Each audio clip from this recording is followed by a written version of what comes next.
Bismillahirrahmanirrahim. Assalamu alaikum. I am Asif Ishfaq, subject specialist in Pakistan study at DPS and Inter College Sahiwal. Dear students, I welcome you in online classes at DPS and Inter College Sahiwal. Let's start our today's lesson. Dear students, आज का जो हमारा topic है वो 1956 के आइन की अहम खुसूसियात हैं। ये आपकी किताब के सफ़ा नंबर 39 और 40 पर है। ये बाब नंबर 2 का एक अहम सवाल है। 1956 के आइन की खुसूसियात जानने से पहले हमें चूँकि पता है कि पाकिस्तान 1947 में वजूद में आया, लेकिन पाकिस्तान का जो पहला आइन था वो 1956 में बना। इस हवाले से हमें इस बात का ख्याल रखना है कि आया कि हमें 9 साल पहला आइन बनाने में क्यों लग गए। तो इस हवाले से मैं आपको इसके पस मंज़र के बारे में कुछ बताना चाहूँगा कि पाकिस्तान के जुग्राफियाई अवामल आइन साजी में तख़यीर का सबब बने, क्योंकि मुल्क 2 गैर मसावी हिस्सों में बटा हुआ था।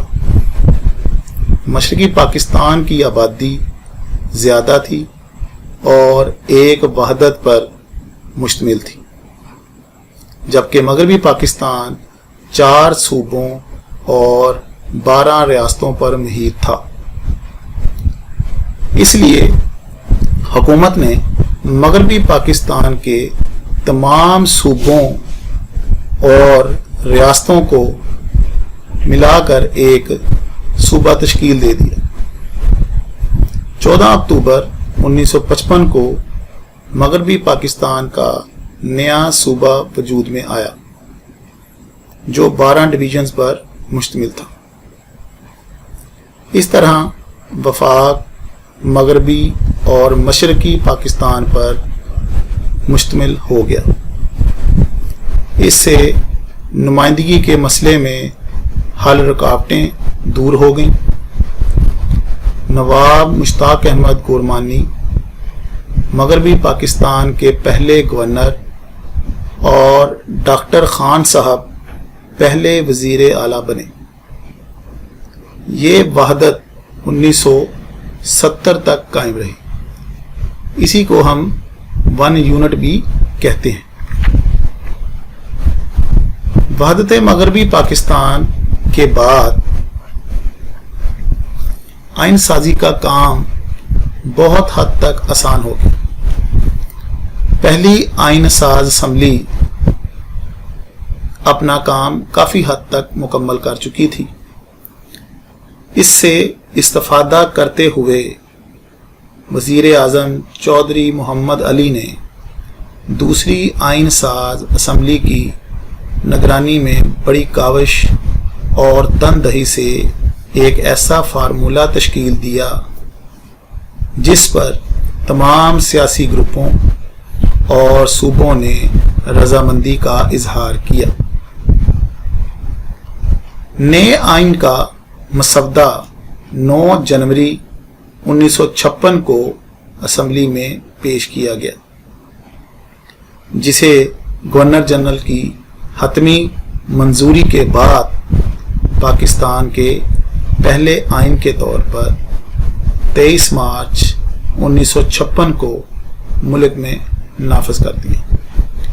तो बच्चों, ये कुछ एक पस मंज़र सा था जो कि क़याम पाकिस्तान के बाद पाकिस्तान के दस्तूरी मराहल में अहम किरदार रखता है। तो अब हम 1956 के आइन की अहम खुसूसियात की तरफ आते हैं। इसकी जो पहली हेडिंग है वो आप देखेंगे।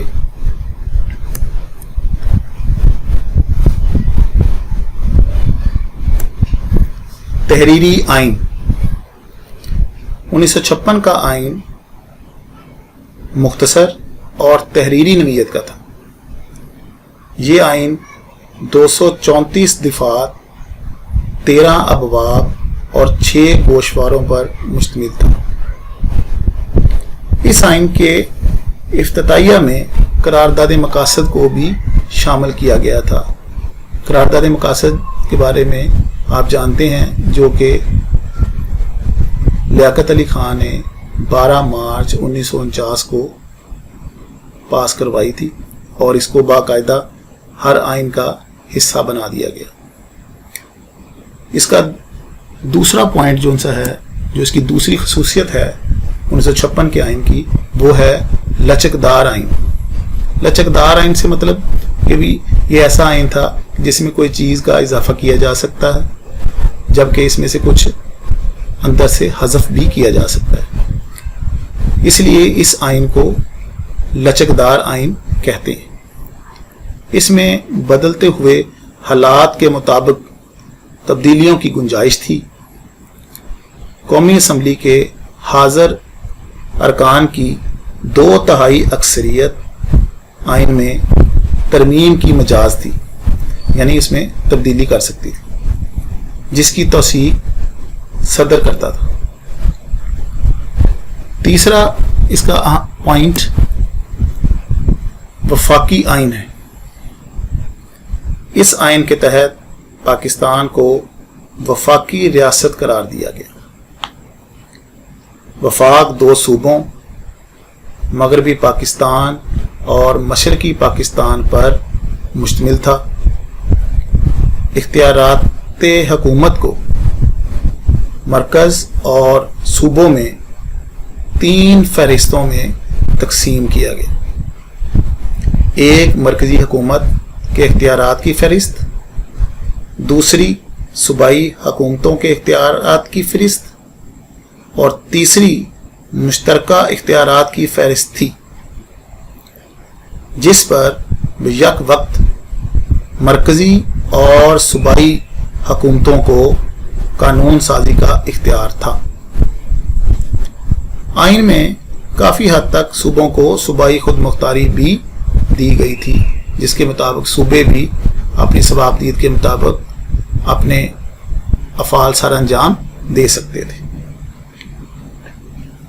इसकी चौथी खसूसियत जो 1956 के आइन की है, वो है पार्लिमानी निज़ाम। ये आइन पार्लिमानी निज़ाम का हामिल था। मुल्क का सरबरा सदर और हुकूमत का सरबरा वज़ीर आज़म था। सदर को बराए नाम इख्तियारात हासिल थे, जिसको हम ये कह सकते हैं कि जैसे वो सिर्फ एक सिग्नेचर मशीन के तौर पर काम करता था। इख्तियारात का असल चश्मा दरअसल वज़ीर आज़म ही था। वज़ीर आज़म अपनी काबीना चुनने का मजाज भी था, लेकिन वो और इसकी काबीना कौमी असम्बली के सामने अपने अमाल के लिए जवाबदेह भी थी। सदर को कौमी असम्बली और सूबाई असम्बलियाँ मिलकर 5 साल के लिए मुंतखब करती थीं, जबकि सदर का मुआखज़ा कौमी असम्बली की 2/3 अक्सरियत से ही मुमकिन थी। कौमी असम्बली की अक्सरियत वज़ीर आज़म के ख़िलाफ़ अदम एतमाद का इख्तियार भी रखती थी। 5वां पॉइंट आपको नज़र आ रहा है, वो है यक एवानी मुकन्ना। यानी यक एवानी मुकन्ना से मतलब कि इसका एक ईवान था। जैसा कि आजकल हम देखते हैं कि हमारे यहाँ 2 ईवान हैं, एक सेनेट और दूसरा है कौमी असम्बली, जबकि उस वक़्त 1956 के आइन में सिर्फ एक ही ईवान था। 1956 के आइन के तहत ईवानी मुकन्ना का तरीक़ाकार राइज किया गया, जिसका नाम कौमी असम्बली रखा गया, जो 300 अराकीन पर मुश्तमिल थी। 150 मशरकी पाकिस्तान और 150 मगरबी पाकिस्तान से थे। ख़वातीन के लिए 10 नशिस्तें मखसूस थीं, जबकि 5 मशरकी पाकिस्तान से और 5 मगरबी पाकिस्तान से मुंतखब होना थी। इस असम्बली की मुद्दत भी 5 साल थी। छठा पॉइंट इसकी बहुत अहम खसूसियत है, जिसमें अदलिया की आज़ादी के बारे में जिक्र किया गया है कि अदलिया मुकम्मल तौर पर आज़ाद होगी, उसको किसी किस्म की कोई तंगी और उसके ऊपर कोई पाबंदी नहीं लगाई जाएगी। वो आइन के मुताबिक और कवानीन के मुताबिक अपने फैसले कर सकेंगे। तो इस हवाले से इस आइन में अदलिया की आज़ादी की ज़मानत फराहम की गई। आला तरीन अदालत सुप्रीम कोर्ट होगी। दोनों सूबों में 2 हाई कोर्ट्स का क़याम अमल में लाया गया। चीफ जस्टिस और जजों की तकर्री सदर पाकिस्तान करेंगे। जजों को मुलाजमत का तहफ़्फ़ुज़ हासिल था।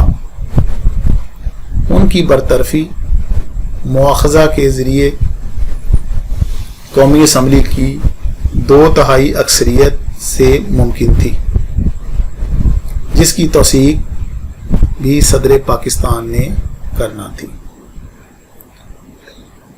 इससे अगली खसूसियत इसकी वो है वाहद शहरियत। पाकिस्तान में दरअसल शहरियों को सिर्फ वाहद शहरियत हासिल होती है, जबकि इसी वजह से तमाम पाकिस्तानी कहलाते हैं। अमेरिका में शहरियों को दोहरी शहरियत हासिल होती है, एक मरकजी हुकूमत की शहरियत और दूसरी रियासतों की हुकूमत की शहरियत, जबकि पाकिस्तान में सिर्फ वाहद शहरियत का ही असूल है। इससे अगला इसका अहम पॉइंट वो है बुनियादी हकूक।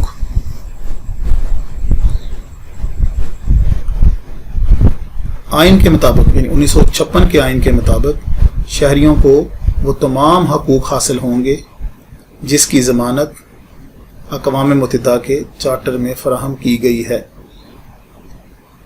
तमाम शहरी कानून की निगाह में बराबर होंगे और उनको मुआशरती, सियासी और मुआशी हकूक अता किए जाएंगे।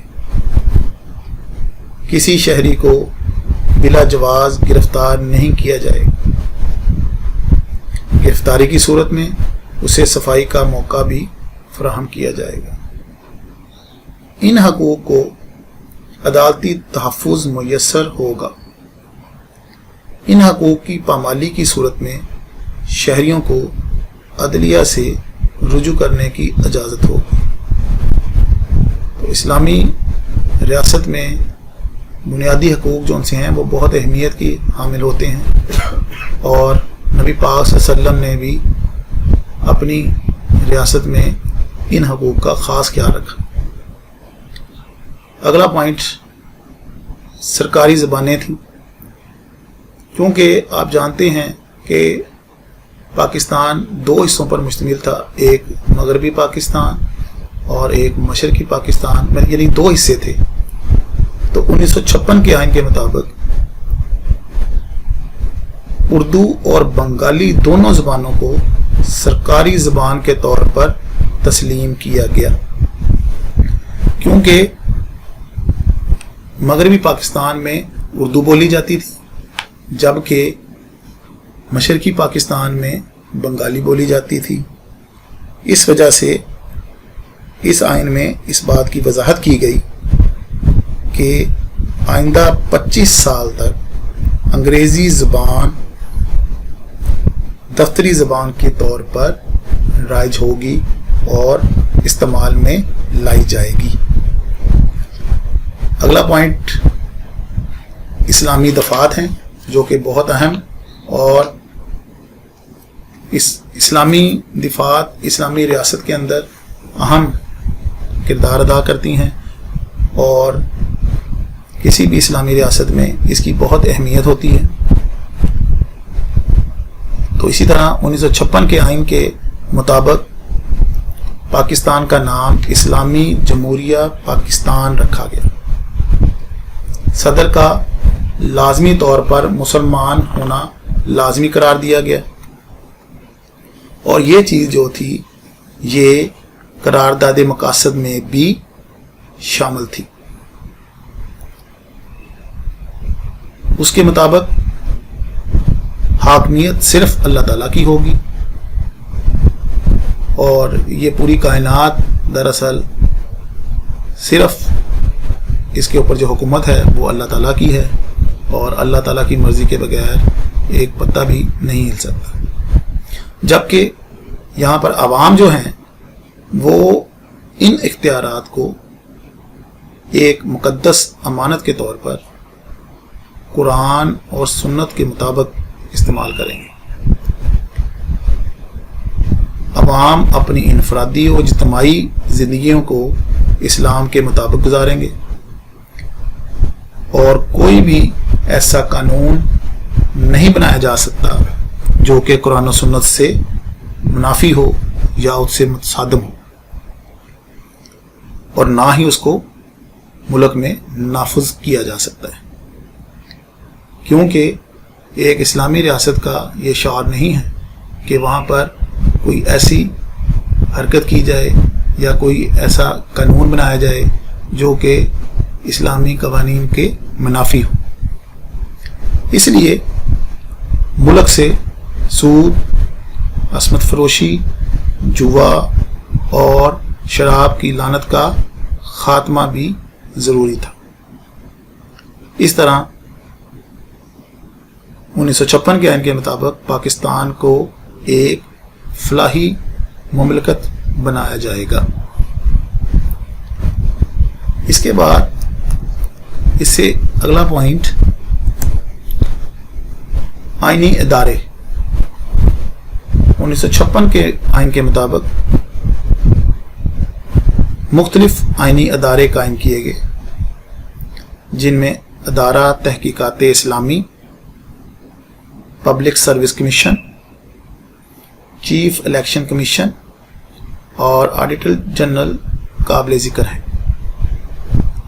یہ تمام ادارے اپنے دائرہ اختیار میں عمل کرنے کے مجاز تھے. ڈیئر اسٹوڈینٹس، یہ 1956 کے آئین کی اہم خصوصیات تھیں جو میں نے آپ کے سامنے بیان کی، اور اس آئین کی روح سے یہ تمام خصوصیات بڑی اہمیت کی حامل تھیں. اب ہم اس سے آگے یہ بات کا جائزہ لیں گے کہ یہ آئین کب اور کیسے منسوخ ہوا، اس کو کس نے منسوخ کیا، اور وہ کیا حالات تھے جس کی وجہ سے اس کو منسوخ کرنے کی ضرورت پڑی.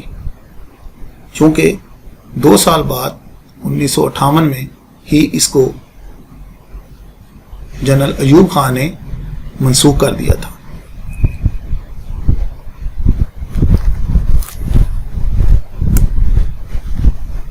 اب آتے ہیں کہ یہ آئین کیوں منسوخ کیا گیا.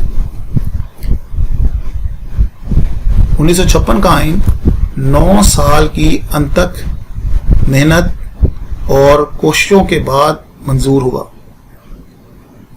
مگر پاکستان کے مخصوص حالات اور سیاست دانوں کی باہمی چپکلش، جمہوری اداروں میں فوج اور بیوروکریسی کی بیجا مداخلت، اعلیٰ قیادت کے فقدان اور گورنر جنرل کی حکومتی معاملات میں بیجا من مانی نے آئین کو زیادہ دیر چلنے نہ دیا. بیسیکلی یہی وجوہات ہوتی ہیں جن کی بنا پر کسی بھی ملک کے اندر ایک افراتفری کا نظام چل پڑتا ہے، اور ادارے جو ہیں وہ ایک دوسرے کے ساتھ متصادم ہو جاتے ہیں، تو جس کی وجہ سے ملک کا نظام جو سا ہے وہ انتشار کا شکار ہو جاتا ہے. تو یہی صورتحال 1956 کے آئین کے ساتھ بھی ہوئی، اور اس طرح یہ 1956 کا آئین 2 سال اور 7 ماہ تک نافذ رہا، جس کے بعد اکتوبر 1958 میں پاکستان آرمی کے کمانڈر ان چیف جنرل محمد ایوب خان نے ملک کی جمہوری حکومت کو برطرف کر کے فوجی حکومت قائم کر دی اور تمام اختیارات خود سنبھال لیے۔ جنرل محمد ایوب خان نے 1956 کا آئین منسوخ کر دیا، تمام وفاقی و صوبائی اسمبلیاں ختم کر دی اور خود صدر پاکستان اور چیف مارشل لا ایڈمنسٹریٹر کا عہدہ سنبھال لیا۔ تو جناب یہ وہ وجوہات تھیں، یہ وہ صورتحال تھی جس کی بنا پر یہ آئین منسوخ کیا گیا۔ امید ہے کہ آپ کو یہ تمام ہیڈنگ اچھی طرح سمجھ آگے ہوں گے۔ آپ نے ان تمام ہیڈنگز کو اچھی طرح لکھنا، یاد کرنا ہے۔ اس میں سے جو خاص طور پر سوالات پیپر میں پوچھے جاتے ہیں ان میں واحد شہریت سے کیا مراد ہے، اس کے علاوہ 1956 کے آئین کی اہم اسلامی دفعات کون سی ہیں، اور ساتھ ہی 1956 کا آئین جو ہے وہ کب اور کس نے منسوخ کیا تھا۔ اب آپ کے سامنے ریکیپچولیشن کے پوائنٹ آ رہے ہیں۔ یہ وہی ہیڈنگز ہیں جو میں نے آپ کو بیان کی ہیں، جس میں تحریری آئین، لچکدار آئین، وفاقی آئین، پارلیمانی نظام یا قوانین مقننہ، عدلیہ کی آزادی، واحد شہریت، بنیادی حقوق، سرکاری زبان، اسلامی دفعات اور آئینی ادارے شامل ہیں۔ ڈیئر اسٹوڈینٹس، اگلا جو ٹاپک ہمارا ہے جو اسی کے ساتھ منسلک ہے، یہ اسی باب کا حصہ ہے اور اس سے اگلے اسی صفحے پر موجود ہے، جو کہ مختلف ریاستوں اور قبائلی علاقوں کا پاکستان سے الحاق ہے کہ قیام پاکستان کے بعد کن ریاستوں نے پاکستان میں شامل ہونے کا فیصلہ کیا اور کن ریاستوں کے اوپر انڈیا نے زبردستی، یعنی بھارت نے زبردستی حملہ کر کے قبضہ کر لیا۔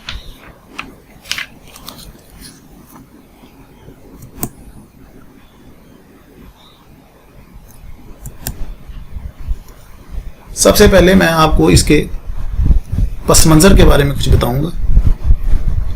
دراصل بر صغیر میں تقریباً 600 دیسی ریاستیں تھیں۔ ان کو نیم خود مختاری بھی حاصل تھی۔ 3 جون 1947 کے منصوبے کے اعلان کے بعد ان ریاستوں نے اپنے جغرافیائی حالات، آبادی اور مذہب کے پیش نظر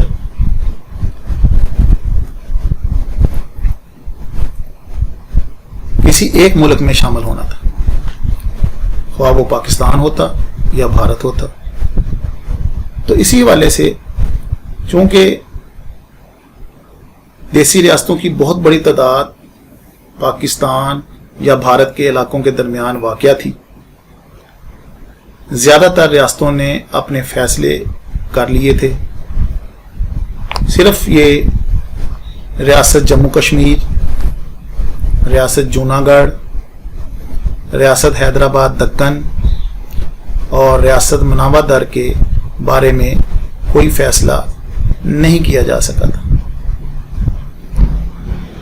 जूनागढ़ और मनावरदर के रहने वाले या उनके वालियान जो उनसे थे, उन्होंने पाकिस्तान से इल्हाक का फैसला भी किया था, लेकिन भारत ने फौज कशी करके उन इलाकों पर कब्जा कर लिया। रियासत हैदराबाद दक्कन के वाली निज़ाम ने भी अपनी रियासत को आज़ाद हैसियत देने का अज़म किया, लेकिन भारतीय अफवाज ने हमला करके हैदराबाद दक्कन को ज़बरदस्ती भारत का हिस्सा बना दिया। तो ये पहला जो आपके सामने पॉइंट नज़र आ रहा है वो रियासत जम्मू कश्मीर के हवाले से है। इसका साथ ही नक्शा भी आपके सामने है। तो जैसा कि मैं आपको पहले बता चुका हूँ कि हैदराबाद, दक्कन, जूनागढ़ और मनावरदर में अवाम की जो अक्सरियत थी वो गैर मुस्लिम थी, लेकिन रियासत जम्मू कश्मीर में तकरीबन 80% जो लोग थे वो मुसलमान थे। और इतनी बड़ी आबादी जो सी है वो चूँकि मुसलमान थी, तो वो उनकी ख्वाहिश भी यही थी कि उनका इल्हाक पाकिस्तान से हो जाना चाहिए, क्योंकि वो पाकिस्तान से वाबस्ता भी होना चाहते थे। लेकिन उसका जो राजा था वो हरी सिंह हिंदू था। उसने हिंदू राजा की भारत से मिली भगत की वजह से कश्मीर में भारतीय अफवाज दाखिल हो गई और वो खुद जाकर भारत छुप गया। कश्मीर के अवाम ने जंग आज़ादी शुरू कर दी। भारतीय अफवाज ने अवामी उमंगों को कुचलना चाहा, लेकिन उनको नाकामी हुई। तो जैसा कि भारत का हमेशा से वतीरा रहा है कि वो अपना ये मामला मसला कश्मीर जो सा था वो अक़वाम मुत्तहिदा की सलामती कौंसिल में ले गया। सलामती कौंसिल ने जंग बंदी करवाई। भारतीय वज़ीर आज़म जवाहरलाल नेहरू ने अमन के क़याम के बाद रायशुमारी कराने का वादा किया, लेकिन जब भारत ने कश्मीर को पूरी तरह जकड़ लिया तो रायशुमारी का वादा भी पसे पुष्ट डाल दिया गया। 1948, 1965 और 1961 में दोनों ममालिक के दरमियान 3 जंगें भी हो चुकी हैं, लेकिन अवाम के हक़ खुद अरादियत को नज़रअंदाज किया जा रहा है। यहाँ पर एक बात मैं जो आपको बताना चाहूँगा वो कायद-ए-आज़म मोहम्मद अली जिन्नाह के हवाले से थी। वो ये कि कायद-ए-आज़म मोहम्मद अली जिन्नाह एक असूल पसंद सियासतदान थे। आपने सिर्फ उन्हीं रियासतों को पाकिस्तान में शामिल किया जिन्होंने अपनी मर्ज़ी और खुशी के साथ पाकिस्तान के साथ इल्हाक किया, जबकि भारत ने उन सब रियासतों को अपने साथ मिलाया जो उनके साथ शामिल होना भी नहीं चाहते थे। इससे अगला पॉइंट वो है रियासत हैदराबाद दक्कन। हैदराबाद दक्कन मौजूदा पाकिस्तान की जनूबी रियासतों आंध्र प्रदेश और तेलंगाना का मुश्तरका दारुल हुकूमत है। तकसीम बरसीर के वक़्त यहाँ का हुक्मरान निज़ाम कहलाता था और यहाँ हिंदुओं की अक्सरियत भी थी। बरतानवी हिंदुस्तान में ये एक अलग रियासत थी और इसका रकबा भी 86,000 मुरब्बा मील था। निज़ाम अपनी रियासत को खुद मुख्तार रखना चाहता था, लेकिन 1948 में भारतीय फ़ौज ने निज़ाम की हुकूमत का ख़ात्मा करके اس ریاست پر بھی قبضہ کر لیا۔ اس کا نقشہ بھی آپ کے سامنے ہے، آپ اس کو دیکھ سکتے ہیں۔ اس سے اگلا پوائنٹ وہ ہے ریاست جوناگڑھ۔ تقسیم ہند کے وقت اس ریاست کے نواب محبت خان نے ریاست جوناگڑھ کا الحاق پاکستان کے ساتھ کرنے کا اعلان کیا۔ حکومت پاکستان کی طرف سے بھی اس کے بارے میں منظوری دے دی گئی تھی، لیکن بھارتی افواج نے 1947 میں ریاست جوناگڑھ پر حملہ کر کے اس پر بھی قبضہ کر لیا اور اس کو زبردستی اپنے ساتھ ملا لیا۔ اس کے بعد اگلا پوائنٹ وہ ہے ریاست مناودر۔ تقسیم ہند کے وقت اس ریاست کا حکمران مسلمان تھا۔ اس نے پاکستان کے ساتھ اپنی ریاست کے الحاق کا اعلان کیا۔ یہ ریاست جوناگڑھ کے ساتھ واقع تھی۔ بھارتی افواج نے جوناگڑھ پر پہلے ہی قبضہ کر رکھا تھا اور اس کا فائدہ اٹھاتے ہوئے ریاست مناودر پر بھی قبضہ کر لیا۔ اس سے اگلا پوائنٹ وہ ہے ریاست سوات، ریاست خیرپور اور ریاست بہاولپور۔ یہ ریاستوں کے بارے میں دراصل اس کا الحاق پاکستان کے ساتھ ہوا، کیونکہ یہ ریاستوں کا زیادہ تر جو رقبہ تھا، یعنی پوری ریاستیں جو سی تھی وہ چونکہ پاکستان کے اندر ہی تھیں، تو اس لیے اس کا الحاق پاکستان کے ساتھ ہوا اور یہ ابھی تک پاکستان کے ساتھ ہی ہیں۔ اور اس کے بعد آخری پوائنٹ وہ ہے قبائلی علاقے، جس کو ہم فاٹا بھی کہتے ہیں۔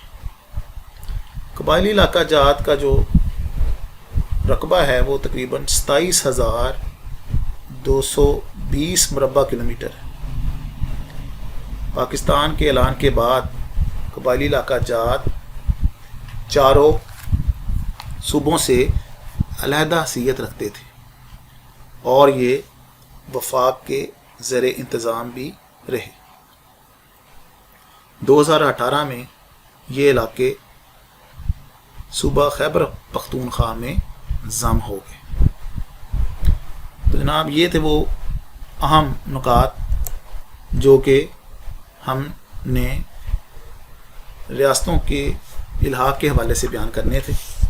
تو اب آپ کا کام یہ ہے کہ آپ نے ان تمام ہیڈنگز کو اچھی طرح لکھنا اور یاد کرنا ہے، اور اس میں سے جیسے میں نے کچھ سوالات کے بارے میں آپ کو بتایا ان کو بھی آپ نے غور سے دیکھنا ہے اور یاد کرنا ہے۔ اس ٹاپک کے اندر سے آپ نے جو خاص بات ذہن میں رکھنی ہے وہ ہے کہ برصغیر میں کل کتنی دیسی ریاستیں تھیں، ریاست جموں کشمیر میں مسلمانوں میں کی آبادی کا تناسب کیا تھا، اور قبائلی علاقوں کا کل رقبہ کتنا ہے۔ یہ مختصر سوالات پوچھے جاتے ہیں، آپ نے اس کو اچھی طرح یاد کرنا ہے اور اپنی کاپی پر بھی لکھنا ہے۔ Thank you very much.